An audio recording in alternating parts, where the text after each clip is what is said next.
Hello, friends, and welcome to another installment of Go Tell It on the Mountain. Today, I get a chance to be with Reverend David, who just recently was on conference staff, but now is the pastor at Rocky Hill Congregational Church. How are you, David?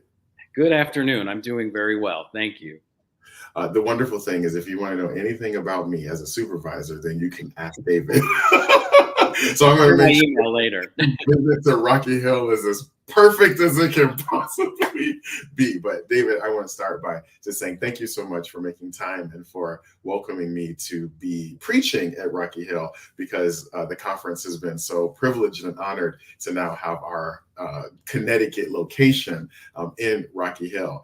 What a beautiful gift it has been to have the space, but to also see staff there. We've had retirement parties there, board meetings, retreats, team gatherings. So many things have happened in the life of Rocky Hill and the Southern Arena Conference. So I just want to formally say thank you. Please continue to give my thanks to council and the whole congregation for this beautiful partnership. We feel privileged to have you sharing our space with us. So thank you. So David, I'm going to jump right in. And my first question to you is, tell us about your call story to Rocky Hill. How did all of this come to be? I will. So I was, as you know, working for the conference, and I had been working with some local churches doing pulpit supply. And this was about February or March of last year. I was looking over my calendar and noticed that for the month of April, which included Holy Week, I was only booked for one Sunday, which was the Sunday after Easter. And I felt this tremendous sense of loss that I didn't have a place to be leading worship throughout the events of Holy Week in the month of April. The next day, I got an email from a former colleague from my previous professional life at an insurance company who was a member at Rocky Hill Congregational Church. Her husband chaired the worship committee, saying, "Are you free at all in the month of April? We need some help in Rocky Hill." Well, I jumped at the opportunity and said, I can give you, there were 5 Sundays in April that year. I said, I can give you 4 of those Sundays and all of Holy Week. So they accepted my enthusiasm for that. I walked into this church for the very first time on Palm Sunday. If you can imagine the stress that was for them and for me, for us to be new together and heading into the holiest week on the Christian calendar. But together we went through Palm Sunday and Maundy Thursday. We had a glorious Easter sunrise and a wonderful celebration, festival worship on Easter morning. We progressed together through the month of April. And by the end of that month, the Spirit was tugging on, I think, all of our hearts. They were in the search process. I really felt like I had found a place for my ministry to flourish, and they felt like they had found a pastor. So I spent some time very quickly in the month of May with their search committee.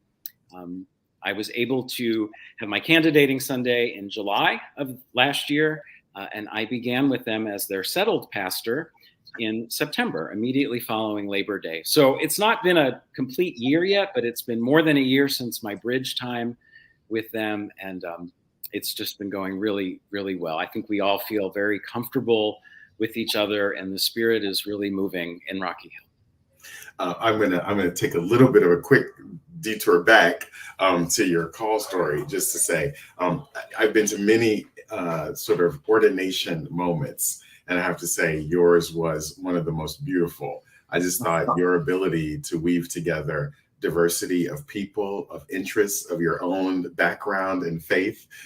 It was just such a beautiful marriage. I felt like in that moment at your installation service, all parts of what has shaped you to become who you are as now this settled pastor at Rocky Hill Congregational Church, you really beautifully wove that together. And so I offer, though David isn't volunteering for this, if you are wondering, like, how do I bring my past and my present and even a little bit of the prophetic for the future, talk to David. Oh, thank you. Thank you. I still recall that day with great joy. So thank you.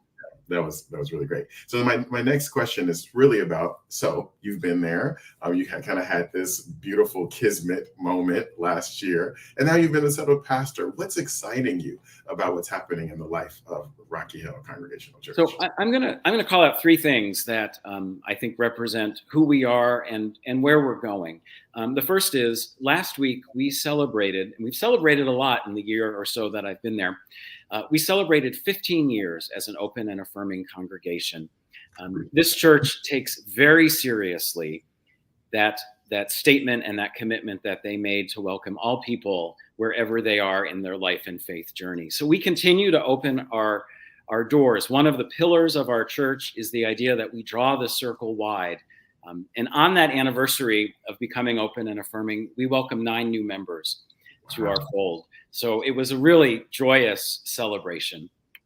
The second thing that I would mention is we are in the process of becoming wise. We are seeking out that designation to be welcoming, inclusive, supportive, and engaged regarding whole health and mental health well-being of our church and our community. It's been something that I felt very drawn to as I got to know this congregation. As all of us pastors do, we learn where the hurts that our people carry. We know where the challenges are. And this felt like the right direction. And confirming that, I'm so blessed. I have mental health professionals that are part of my congregation. We sat and we met. I said, let's look over this UCC material. I think God is moving us in this direction. And they agreed. We formed a committee. And here's the part that I think is so beautiful. People who've been sitting in the pews and hadn't yet gotten engaged raised their hands. And time again, I hear people say to me, I've been waiting for something that I could get engaged in that I was excited about. A committee I could serve on that spoke to me, and this is it. So I'm very excited about where WISE is taking us. We just completed our congregational survey, and we are beginning to look at the results and shaping what that means for us as a congregation. I expect lots of new ministry doors to open. And then finally is our racial justice work, which is a real pillar of who we are, doing justice and serving community. We have had the opportunity in the time that I've been there in Rocky Hill to address the activities of white supremacist groups that have been emblazoning their tags in public parks, leaving brochures at private homes. We responded in December with a peace vigil that included local, state and town officials that came. It generated quite a bit of interest from local media. And when more signs and symbols were found this spring, I reached out to my faith peers in town, the local Catholic priest, the Episcopal priest, the Methodist minister. Together, the 4 of us wrote a letter to the mayor and the official town demanding that we declare that hate has no home here, that continuing to allow this to happen and not addressing it was, for us, flies in the face of our Christian faith and the love and justice of Jesus.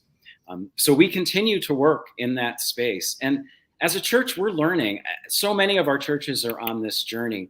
We're reconciling our past. We are a church that will be, in just 3 years, 300 years old. Our building had a place in it for enslaved persons when it was built. And tonight, as a matter of fact, this Wednesday night, we're working with experts from the Harriet Beecher Stowe Center in Hartford. We're hosting a dinner and a conversation for us to learn more about the history of enslavement and how that impacts racism in our world today.